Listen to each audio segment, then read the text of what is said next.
اس کے باوجود وہ علم کے تلاش میں رہے، شہر چھوڑا، گھر چھوڑا، والدین کا سایہ چھوڑا، والدہ کی محبتیں کو چھوڑا اور چلے گئے بغداد کے سرزمین علم حاصل کرنے کے لیے۔ اس سے پتہ یہ چلتا ہے علم کا مقام کتنا اعلیٰ ہے۔ وہ ولی ہے پھر بھی جا کے مدرسے میں ثانوی ادب طے کر رہے ہیں، وہ ولی ہے پھر بھی وہ سے پاک جا کے آ کے علم حاصل کر رہے ہیں۔ جب آپ عالم بن گئے، بہت بڑے عالم، بہت بڑے مفتی، محدث، مفکر، مدبر، کیا کچھ نہیں آپ بن گئے، اس کے باوجود آپ وائس نہیں کرتے ہیں، آپ نصیحت نہیں کرتے ہیں۔ حالانکہ آپ کے پاس کسی بھی طریقے کا سوال آ جائے، یقیناً خدا کی عطا کردہ صلاحیتوں سے آپ اس مسئلے کا ایک پل میں حل کر سکتے ہیں، لیکن اس کے باوجود بھی آپ خود وصیت کرتے نہیں ہیں، واس کرتے نہیں ہیں، نصیحت کرتے نہیں ہیں۔ ایک مرتبہ آپ سو رہے تھے بغداد کی جامع مسجد پہ،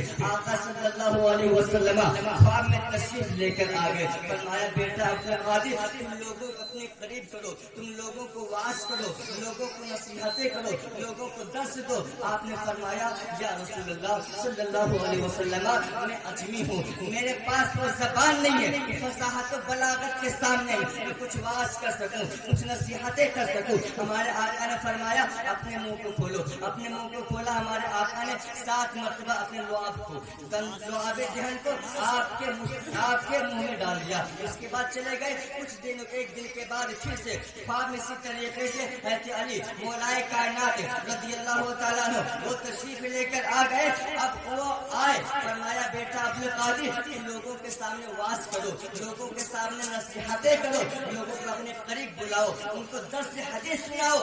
آپ فرماتے ہیں کہ بابا جان میں تو کر سکتا ہوں لیکن میں اجمی ہوں، زبان ہمارے پاس وہ نہیں ہے جو یہاں کے لوگ بولا کرتے ہیں، یہاں پہ فصاحت و بلاغت کی بولی بولا کرتے ہیں، یہاں کے جملے ایک سے ایک ہوا کرتے ہیں، یہاں پہ سبق لینا چاہیے۔ وہ سے پاک عالم ہونے کے باوجود بھی وہ لوگوں کے سامنے واضح نصیحت کرنے سے کترا رہے ہیں، واضح نصیحت کرنے سے آپ اپنے آپ کو پھال نہیں کرتے ہیں۔ آج جوہلا کو ہم نے دیکھا ہے، نہ کچھ آتا ہے نہ کچھ جاتا ہے، کبھی مدرسے کے قریب نہیں گیا ہے، نہ مدرسے کے کبھی ہوا لگی ہے، اپنے آپ کو اس نے بولیا کیا بنا لیا، اپنے آپ کو عالم کہنے لگا۔ دیکھو سے پاک بڑے عالم ہے لیکن واز نہیں کرتے ہیں، وہ سے پاک نصیحت نہیں کرتے ہیں۔ پتہ یہ چلتا ہے جو عالم ہو کر واز و نصیحت نہ کرے اس کی خاکساری ہے، اس کی عاجزاری ہے، لیکن جو جاہل انگوٹھا چھاپ ہو کر اپنے عالم کا لبادہ اوڑھ کر قوم کو دھوکہ دینے میں لگے ہو، قوم کو لٹنے میں لگے ہو اور کہہ کہ میں عالم بن گیا، لباس پہن کے کوئی عالم نہیں ہوتا بلکہ مدرسے کی کھاک چھاپنی پڑتی ہے، مدرسے میں جا کے جھاڑو لگانے پڑتے ہیں، مدرسے میں جا کے آپ کو سوکھی روٹیاں کھانی پڑتی ہے، تب جا کے اللہ کی عطا سے وہ عالم بنتا ہے۔ ایسے کوئی سبحان اللہ، سبحان اللہ۔ پہننے سے اگر ہر کوئی عالم بن جاتا تو مدرسے میں جا کے 8 سال کی چھک نہیں مارتا، مدرسے میں جا کر 9 سال جا کے وہاں پہ سوکھی روٹی نہیں توڑتا، نہ کہ اپنے استاد کے سامنے جا کے ثانوی ادب طے کرتا۔ فقط جبہ پہن لیتا بن گیا عالم، فقط ٹوپی لگا لیتا بن لیتا عالم، لیکن یاد رکھنا وہ سے پاک عالم ہے، واز نہیں کرتے ہیں، وہ سے پاک بہت بڑے عالم ہے لیکن واز نہیں کرتے ہیں۔ ایک مسئلہ میں آپ کو بتا دوں، غیر عالم کو واز کرنا حرام ہے، غیر عالم کو واز کرنا حرام ہے۔ سمجھ میں یہ نہیں آتا جو پڑھے لکھے ہونے کے باوجود اس نے تو اپنے آپ کو ابھار کے سامنے نہیں لایا۔ علم ہوگا، عالم کے پاس علم ہے، علماء خود جانتے ہیں کہ اس کے اندر کیا صلاحیت ہے، بتانے کی ضرورت نہیں، آپ کام کریں، آپ کا کام خود آپ کا جواب بن کے سامنے کھڑا ہوگا۔ بے شک آپ وہ کام کر کے دکھاؤ کہ کارکردگی آپ کریں۔ حروف تہجی کا مطلب نہیں معلوم، بسم اللہ پڑھنے کی تمیز اٹھنگ نہیں، چلے خطاب کرنے کے لیے یاد رکھنا وہ سے پاک کی لعنت تمہارے پہ ہوگی۔ اور ایک بات میں آپ کو بتاتا ہوں، یہ بڑی عام چلا ہوا ہے، قرآن خانے کا مسئلہ آتا ہے، ہمارے یہاں ایک ختم کروا دیجیے، سنیں مسئلہ 2 ختم کروا دیجیے گا، ایک ختم نہیں ہوا، کیا آپ نے سارے ختم نہیں کروایا؟ آگے سے میں پوچھنا یہ چاہتا ہوں، قرآن خوانی میں مکمل قرآن کا ختم کرنا کیا قرآن کی آیت سے کہیں ثابت ہے؟ احادیث مبارکہ میں قرآن کی فضیلت ختم قرآن پہ بہت ہے، لیکن قرآن ختم کرنا کیا یہ ضروری ہے؟ کیا یہ واجب ہے؟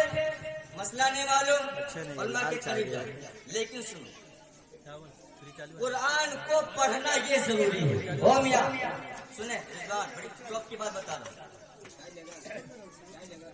قرآن کو ختم کرنا آپ کہیں سے آیت قرآن سے آپ دلیل نہیں دے سکتے کہ قرآن خانے کے میں پھر سجی تو قرآن ختم کروایا جائے، اور لوگ تانے سے بولتے ہیں میں نے تو ختم کروا دیا، تو نے ختم کروا دیا۔ قرآن میں کتنی آیتیں آپ کو معلوم ہے؟ ان آیتوں میں سے ایک آیت بھی کیا تم نے صحیح سے پڑھا؟ قرآن صحیح پڑھنا یہ فرض ہے، قرآن صحیح پڑھنا یہ فرض ہے۔ ورتل قرآن ترتیلا، قرآن رب کا اعلان، قرآن کو ٹھار سے پڑھو۔ ورتل قرآن ترتیلا، ترتیل کہتے کسے؟ کبھی ترت کی ہوا لگی؟ ترتیل کہتے کسے؟ تجوید کہتے کسے؟ ہمارے آقا نے فرمایا اقرأ القرآن بلوح العرب، قرآن کو عرب کے طور طریقے پر پڑھو۔ سجن قرآن آپ یسواتی، قرآن کو اپنی آواز سے مزین کرو۔ لیسا من لم یتغنی بالقرآن، جو قرآن کو نغمگی کے ساتھ نہیں پڑھتا وہ مجھ سے نہیں۔ ایسے انس فرماتے ہیں کہ بے شمار لوگ ایسے ہیں جو قرآن کو پڑھتے ہیں لیکن قرآن اس پہ لعنتیں کرتا ہے۔ قرآن لعنت کرتا ہے، کیوں لعنت کرتا ہے؟ کیونکہ آپ کو شین کی تمیز نہیں ہے، زا کی تمیز نہیں ہے، سا کی تمیز نہیں ہے۔ آپ حروف تہجی الف سے لے کے یا تک جو 29 حروف ہے اس سے پڑھنے کا ڈھنگ نہیں ہے آپ کو، بڑے قرآن خانے کا ٹھیکہ لے کے چلتے ہو۔ یاد رکھنا، قرآن پہلے پڑھو تب جا کے قرآن پڑھو، ختم کرنا ضروری نہیں ہے۔ ایک آیت پڑھ لو، اتنا ثواب مل جائے گا، آپ کی جھولی پہ پڑ جائے گا۔ سبحان اللہ، اللہ اکبر، یا رسول اللہ۔ ایک آیت پڑھو، قرآن ختم کرنا ضروری نہیں ہے۔ سن لیجیے مسئلہ، اب کوئی قرآن خانے میں دعویٰ نہیں کرے گا آپ ختم کر دی جاتا ہے۔ قرآن ختم کرنا ضروری نہیں، قرآن کو صحیح پڑھنا یہ ضروری ہے۔ میں نے 2-3 ٹکڑا حدیث کا پڑھا ہے، ساتھ ہی فقہی مسائل سماعت کرو۔ سرکار عرض کیا فرماتے ہیں؟ تجوید اتنا تجوید کا سیکھنا ہر مسلمان پر فرض عین ہے، فرض عین، کہ حروف کی ادائیگی صحیح طریقے سے کر دو، حروف کی ادائیگی صحیح طریقے سے کر لے۔ اگر وہ نہ کرتا ہو اور کوشش بھی نہ کرتا ہو تو یاد رکھنا اس کی نماز قطعاً ہوتی ہی نہیں ہے۔ اللہ اکبر، اللہ۔ ہلکا سمجھ لیا آپ نے قرآن کو؟ آپ کالج کو پڑھانے کے لیے بچوں کو بھیجتے ہو، انگلش کا آپ پڑھائی دے رہے ہو، کالج میں بھیجا، اسکولوں میں بھیجا، بھیجو، کوئی مطلب نہیں، کوئی اعتراض نہیں ہے۔ آپ نے انگلش سکھانے کے چکر میں لاکھوں لاکھ خرچہ کیا، آپ انگلش پڑھانے کے چکر میں ایک 1,000 6,000 مہینہ آپ دیا کرتے ہیں، کیوں کہ میرا بچہ انگلش بولے، میرا بچہ پڑھ لے۔ ایک سوال، انگلش کیا یہ علم ہے؟ ہندی کیا یہ علم ہے؟ ایک لینگویج ہے۔ کیا یہ لینگویج ہے؟ ایک لینگویج ہے۔ علم حقیقت قرآن میں، علم حقیقت قرآن میں ہے۔ جو آپ کو کھڑے کھڑے مچنے کا ڈھنگ بتاوے کیا وہ علم ہے؟ اور اس علم کے پیچھے تم نے لاکھوں لاکھ روپے خرچہ کر دیا، اب مولوی صاحب اگر 100 کا مطالبہ کرتے پیسہ مانگنے لگے۔ ارے یار، قرآن پڑھنا مسلمان پہ فرض عین ہے، جو پڑھا رہا ہے تم اسکولوں میں خرچہ کر سکتے ہو، جس کو سیکھنا فرض عین ہے اس میں کوئی خرچ نہیں کر سکتے، اس میں تم خرچہ نہیں کر سکتے۔ لوگوں کا ذہن اس طریقے سے بٹا جا رہا ہے، اس طریقے سے منتشر ہو رہا ہے، مولوی کے نظر پہ سب کی ٹکی ہوئی ہے، لیکن یہ پتا نہیں کہ تجھے تمہارا کیا علم دے رہا ہے۔ قرآن کی تعلیم کا یہ تم نے ہلکا سمجھ لیا۔ ہمارے آقا نے کیا فرمایا؟ من تعلم القرآن وعلمہ، تم میں بہترین شخص وہ ہے جو قرآن سیکھے قرآن کو سکھائے. سبحان اللہ. بے شک بے شک. قرآن سیکھے قرآن سکھائے. سکھانے سے پہلے سیکھنا ضروری ہے. کہاں سکھایا جائے گا؟ مدرسے میں. تم سے کوئی مدرسہ گئے؟ مکتب لے کے گھومنے لگے, قرآن لے کے گھومنے لگے, قرآن پڑھنے لگے. پہلے قرآن پڑھا, ایک حرف بھی تم نے قرآن کا پڑھ لیا نا, ایک حرف پڑھنے پہ 10 نہیں. سبحان اللہ. سبحان اللہ. آپ حروف کتنے ہیں قرآن میں؟ آپ نے گنتی کبھی کر پایا؟ کبھی گنتی کیا آپ نے بیٹھے؟ جو قرآن سیکھی, قرآن سیکھو, تب جا کے آپ قرآن پڑھو. قرآن پڑھنے کا انداز لو پہلے, تجوید سے قرآن کا پڑھنا فرض عین میاں, ورنہ آپ کی نمازیں نہیں ہو رہی ہے. سرکار غوث پاک بڑے عالم, لیکن واز نہیں کرتے ہیں, نصیحت نہیں کرتے ہیں, لوگوں کو تقریر نہیں کر رہے ہیں.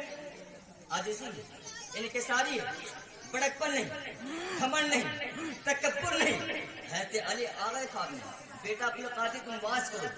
بابا جان واز تو کر سکتا ہوں, لیکن فصاحت و بلاغت بولنے والے ان لوگوں کے سامنے میں عجیب گونگا ہوں, کچھ آتا نہیں. آپ نے 6 مرتبہ تھوک مبارک لعاب اپنے غوث پاک کے زبان پہ ڈال دیا. ہمارے آقا نے 7 مرتبہ, حضرت علی نے 6 مرتبہ.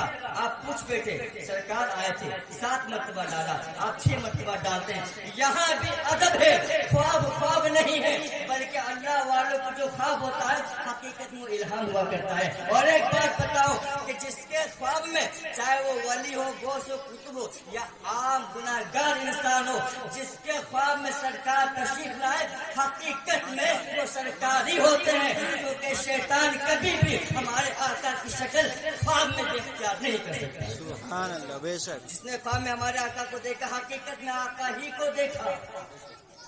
شیطان کی مجال نہیں کو نبی کی شکل و صورت اختیار کر سکتا. ٹھیک ہے, تو سرکار حضرت علی فرماتے ہیں کہ ادب کا تقاضا ہے. میں اگر 7 مرتبہ ڈالتا تو برابری کا دعویٰ ہو جاتا, اس لیے میں ادب کی تقاضا کتنے چھوڑتا ہوں, 6 مرتبہ ڈالا.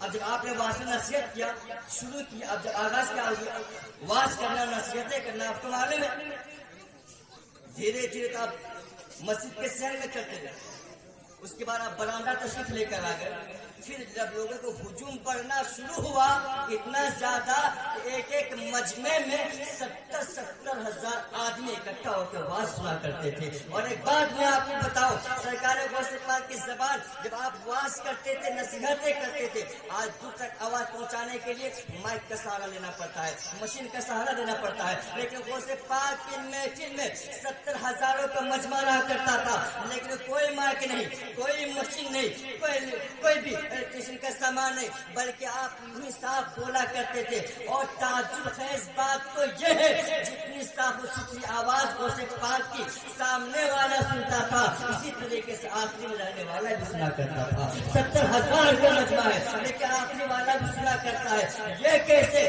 ایسے یہ ہے, غوث پاک کو آواز لگانا غوث پاک کا کام تھا, غوث پاک کی آواز پہنچانا خدا کا کام تھا. سبحان اللہ. بے شک. یہ باتیں ہوئی. علم حاصل کرو, غوث پاک ولی مادرزاد ولی ہے, اس کے باوجود انہوں نے مدرسے کا رخ کیا, داخلہ لیا ہے, پڑھایا, اس کے بعد آپ نے واضح نصیحت کیا. سمجھ گئے؟ تو واضح نصیحت کرنے سے پہلے اپنے آپ کو علم سے آراستہ و پاراستہ کرو, قوم کو دھوکہ مت دو, اور آپ بھی سمجھ جائیں. ایسے کے چکر میں نہ پڑے تو آپ کا دین بھی جائے, ایمان بھی جائے. کیونکہ نیم حکیم خطرے جان, نیم مطلع خطرے ایمان. ایمان آپ کا ختم ہو جائے گا. علماء کے قریب جاؤ زبان سنبھالو, اولیاء کے قریب جاؤ تو دل سنبھالو. اللہ تبارک و تعالیٰ کی بارگاہ میں دعا کروں کہ پروردگارا, سننے سنانے سے زیادہ میرے مولا ہم سب کو عمل خیر کی توفیق عطا فرمائے. آمین. آمین. بجاہ سید المرسلین وما علینا الا البلاغ. السلام علیکم.